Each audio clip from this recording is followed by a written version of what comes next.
Praise the Lord, everyone. Brother Roop here.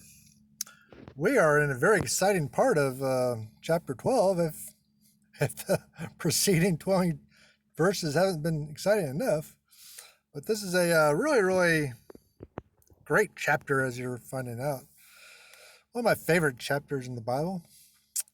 We're in verse 21. Just give you a little chapter overview.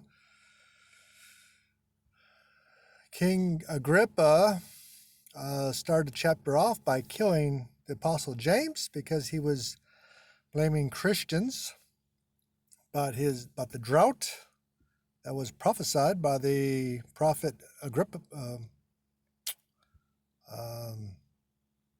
Just lost his name. So, anyway, I'll tell you later. So the drought was prophesied, and now Agrippa is blaming the Christians for it, but it's not their fault. But, King Agrippa is a politician, or King Herod Agrippa. He's a politician. He's not going to let something like this go to waste. So he's going to use this to persecute Christians. The problem is what Herod is going to find out is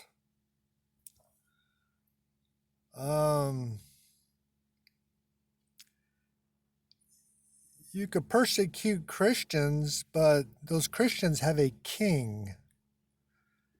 And that's something Herod is not understanding. And you can only go so far, and you're going to upset that king. And Herod's going to find out the hard way. So he kills James. He imprisons Peter. Peter is prayed for by the saints. He is freed miraculously by an angel. Herod kills all the prison guards in his wrath. And then he makes it down to Caesarea. He goes down to Caesarea. Where Peter went, we don't know, but Herod went to Caesarea to hold court. As it was common, the Jewish kings would go to Caesarea pretty often. Along the sea. I mean, who doesn't like to go to the seashore, right? We all like to go to the ocean once in a while. Get that nice sea breeze. But he's holding court there, and he's thinking about going to war with Phoenicia, Sidon, and Tyre, the cities, and because they upset him for some unknown reason that we don't know about today, some forgotten reason. So those kings went down there to talk to Herod and sweet talk him, and made friends with Blastus, the Herod's chambermaid, the man who takes care of the bedrooms. And that was a common thing. If you had trouble with the king, you always went to someone serving the king to whisper something in his ear. So it happens today too. Anyway, I'll read it. It says, "And upon a set day, Herod, arrayed in royal apparel, sat upon his throne and made an oration unto them." So Herod is holding court, and he is being very, very showy, being a showman, and he's kind of showing people who's boss around here. He's showing everybody who's the king. That's what he's doing. And we're going to find out that God's not going to like that too much. But Herod's a little crazy, but he is the king, and he's a good politician. And the Apostle Luke's the author of Acts, and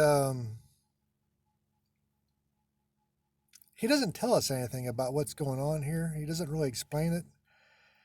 And that's probably because he may not have been there. He may have stayed in Jerusalem, and he might have got this from hearsay or from people who were there.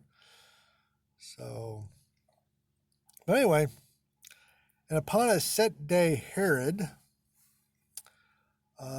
This was the second day of the sports and games which Herod celebrated in Caesarea in honor of Claudius Caesar.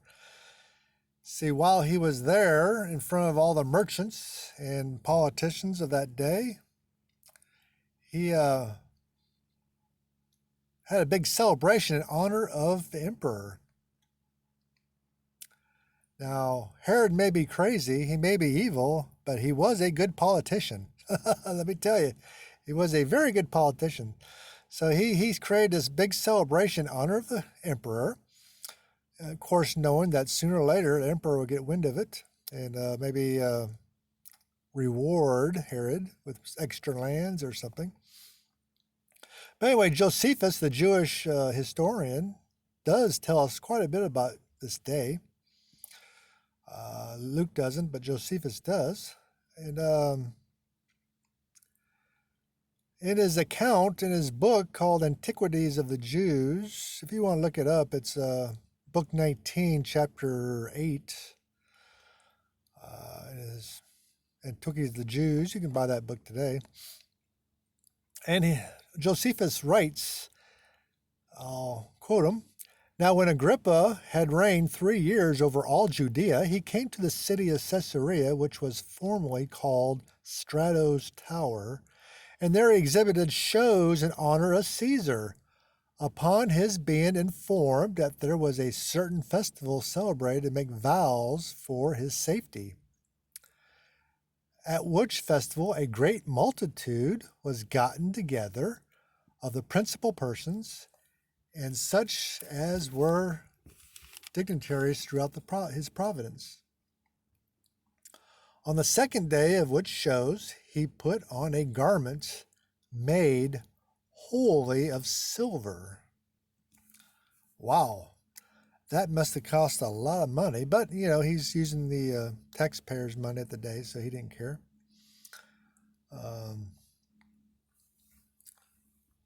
So that was his royal apparel.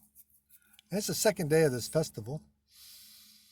And he's trying to butter up to Caesar, hoping to get something from him, more lands, or maybe a transfer to a better part of the empire, because this part of the world was it was a dumping ground for politicians. So I'm sure he wanted to get out of there. Let's see. Arrayed in royal apparel, and this is the apparel of a king. Josephus describes the dress which Herod wore on that occasion. He put on a garment made wholly of silver and of wonderful contexture, and early in the morning came into the theater, at which time the silver of his garment, being illuminated by the first reflection of the sun's rays upon it, shone after a surprising manner, and was so resplendent as to spread a horror over those that looked intently on him. So this garment made of silver, reflecting the light of the sun, freaked the people out. He thought made Herod shine. It made him shine and glow in the sun. And people were superstitious back then, so it freaked people out. And these aren't just peasants, these are merchants and politicians and the like.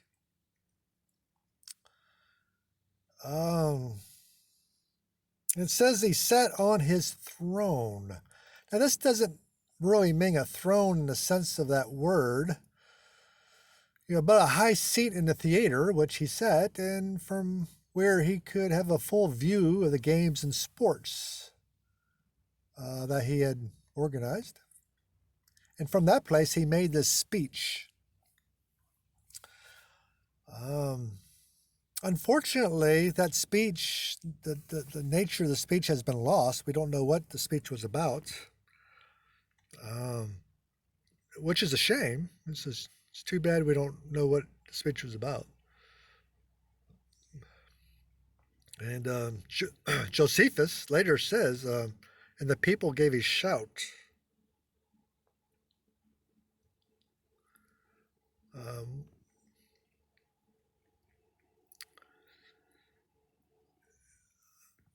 um,